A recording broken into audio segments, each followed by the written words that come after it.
안녕하십니까? 소쿨극장의 소리내어 읽거나 눈을 감고 듣기 시간입니다. 구독과 좋아요 그리고 알람 설정 부탁드립니다. 재미있고도 좋은 글로 보답하겠습니다. 옛날에 늦도록 자식이 없는 집이 있었다. 부부가 고민하고 고민하다가는 절에 가서 불공을 들여서 마침내 떡두꺼비 같은 아들을 하나 낳았다. 그런데 이 일을 어떡하나.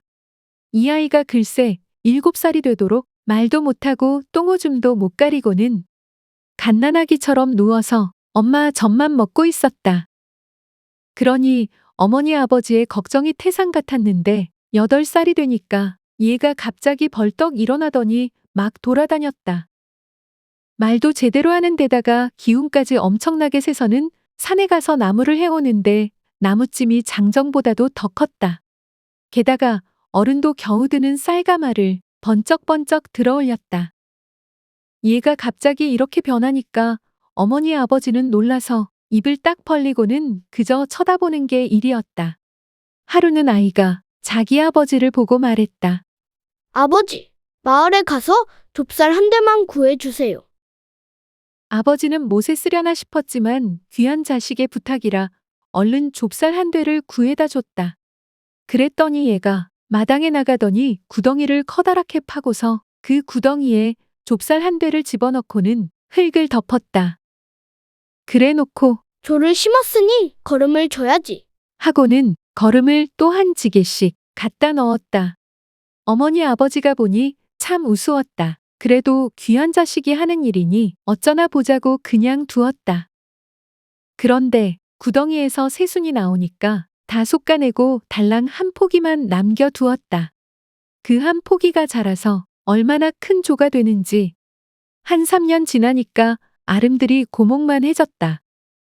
마침내 조나무가 마당 가운데 꽉 찼는데 조나무가 커갈수록 아이는 점점 어른이 되어갔다. 가을에 추수하는데 조이삭이 얼마나 많이 열렸는지 다 거두고 나니 좁쌀이 1000석이나 되었다. 세 식구가 평생 먹고도 남을 만큼 많은 양이었다. 동네 사람들이 이 사람을 그때부터 조천석이라고 불렀다. 조를 1000석이나 거두었기 때문이다. 거둔 좁쌀을 광에 가득 넣어놓은 다음 1000석이 어디서 대나무통을 하나 가지고 왔다. 그 대나무통에 좁쌀을 가득 퍼담아 짊어지고는 어머니 아버지한테 넙죽 절했다. 어머니 아버지, 소자가 이제부터 세상 구경을 하러 나가렵니다. 구경하러 다니다가 기회가 되면 힘세다고 소문난 장사들을 만나 힘겨루기를 하고 마음에 드는 처녀를 만나면 아내로 삼아 데려오겠습니다. 광에 넣어놓은 좁쌀로 밥을 지어 잡수시고 제가 돌아올 때까지 편안히 계십시오. 그러고는 길을 떠났다. 가는 길마다 힘센 장사를 만나면 힘겨루기 했는데 그때마다 1000석이 이겼다. 그러고 돌아다니다가 참한 색시를 만나 장가도 갔다. 장가를 가서는 대나무통에 넣어 가지고 간 좁쌀로 농사를 짓고 살았다. 그렇게 재미나게 살다가 고향에 가서 어머니 아버지께 선을 보일까 하고 아내를 데려가려는 참인데 마침 그때 웬 조그마하고 귀엽게 생긴 아이가 찾아와서 하룻밤만 재워달라고 했다. 불쌍하기도 하고 사랑스럽기도 해서 그러라고 하고는 저녁밥을 지어서 잘 먹였다. 그런데 이 아이가 저녁밥을 먹고 나더니 글쎄 칼 가는 숫돌을 좀 빌려달라고 했다. 빌려줬더니 품속에서 칼을 꺼내가지고 숫돌에다가 쓱쓱 갈았다. 밤이 깊어도 잠은 안 자고 칼만 자꾸 갈았다. 그거 참 이상한 아이도 다 있다고 하면서 이야기를 주고받다가는 문득 부부는 잠이 들었다. 잠이 들었는데 갑자기 목이 따끔하기에 벌떡 일어나 보니 아, 이놈이 1000석이 색시를 데리고 막 달아났다. 색시는 끌려가면서 살려달라고 소리치고 1000석이 목도 칼에 찔렸는데 빗 맞아서 괜찮았다. 부랴부랴 일어나서는 막 따라 나가 보니 벌써 어디로 갔는지 안 보였다. 이튿날 날이 밝자 색시 찾으러 천석이 길을 떠났다. 정처 없이 가다가 밤이 깊어 길가에서 쪼그려 잠이 들었다. 그런데 꿈에 웬 노인이 나타나서 가르쳐 주었다. 내 색시를 훔쳐간 놈은 괴물처럼 생긴 흉측한 도적놈인데 어린아이로 둔갑했느니라. 여기서 10리를 더 가면 산꼭대기에 큰 넓적 바위 하나가 있을 터인데 그 바위를 밀어내면 땅속으로 뚫린 굴이 나타날 것이다. 그 속으로 들어가거라. 잠에서 깨어서는 노인이 가르쳐 준 대로 가보았더니 정말 큰 바위가 하나 있었다. 그것을 밀어내고 보니 밑도 끝도 없는 구멍이 땅속으로 깊이 뚫려 있었다. 땅 밑으로 뚫린 굴이 얼마나 깊은지 끝이 안 보였다. 천석은 사흘 밤낮을 쉬지 않고 칡줄기를 잘랐다. 그런 다음 그 칡으로 동아줄을 꼬았는데 사흘 밤낮을 꼬았다. 동아줄을 타고 한참 내려가니까 바닥에 발이 닿는데 땅이 세상하고 똑같이 나무도 있고 집도 있었다. 가만히 살펴보니까 대궐같이 으리으리한 기와집이 하나 있고 마당에는 사람들이 왔다 갔다 하면서 일하는데 모두 땅 위 세상에서 잡혀온 사람들인 것 같았다. 저기에 내 색시도 있을 것이라 하고 생각하니 당장 달려가고 싶었지만 그랬다가 도적놈에게 들키면 안 되니까 냇가 옆에 있는 버드나무 위에 올라가서 기다렸다. 버드나무 위에 숨어 있으려니 정말로 천석의 색시가 물동이를 이고 물 기르러 왔다. 색시가 물동이에 물을 가득 채웠을 때 나뭇잎을 한 줌 주르르 훑어서 물동이 위에 뿌렸다. 그러자 색시가 나무 위를 쳐다보았다. 천석을 본 색시가 얼마나 반가워하는지 눈물을 한 바가지나 흘렸다. 울면서 색시는 말하였다. 그놈은 석 달 열흘 땅 위에 올라가 사람 사냥하고 땅 밑에 내려와서는 석 달 열흘 동안 쥐야장천 술을 마셔요. 취해서는 석 달 열흘 동안 잠을 자는데 오늘이 마침 그놈이 잠자기 시작한 첫날이에요. 서방님 힘이 아무리 장사라 해도 그 도적놈한테는 못 당해요. 그러니 힘을 길러야 해요. 오늘부터 저기 있는 커다란 바위 덩어리를 던지고 받기를 반복해서 체력을 키우세요.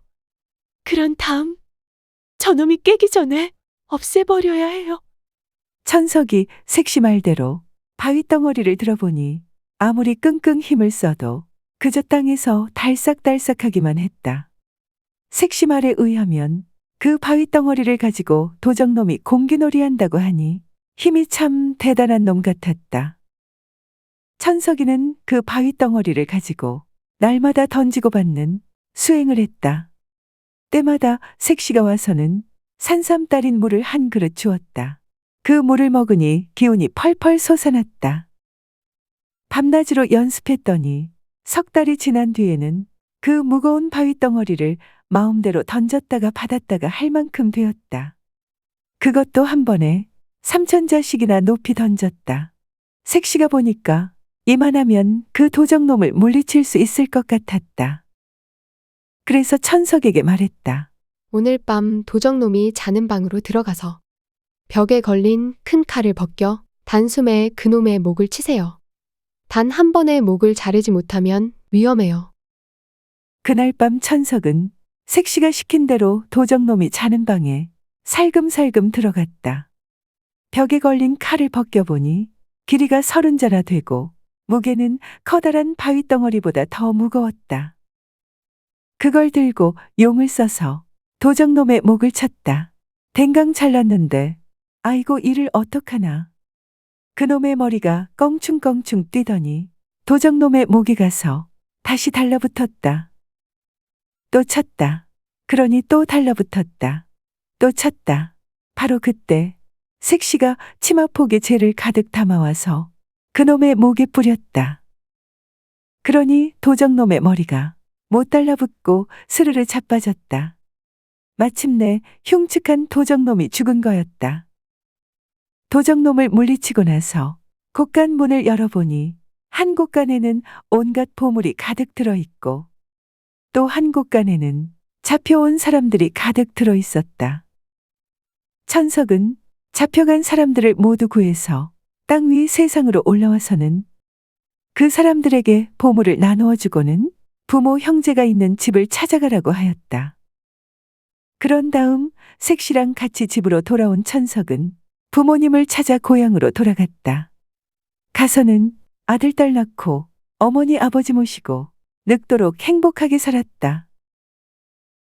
들어주셔서 고맙습니다. 용어 풀이와 참고 문헌 그리고 자료 출처는 명기만 하고 따로 읽지는 않겠습니다. 참고하시기를 바랍니다.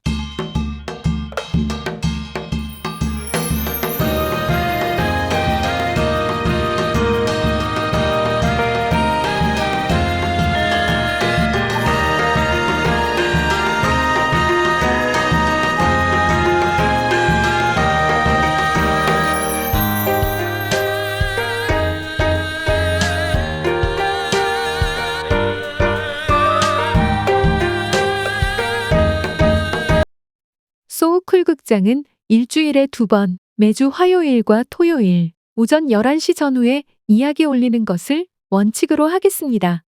화요일은 재미있고 기이한 옛날 이야기, 토요일은 실제 일어난 사연, 사건이나 전설, 설화, 신화 등을 다루겠습니다.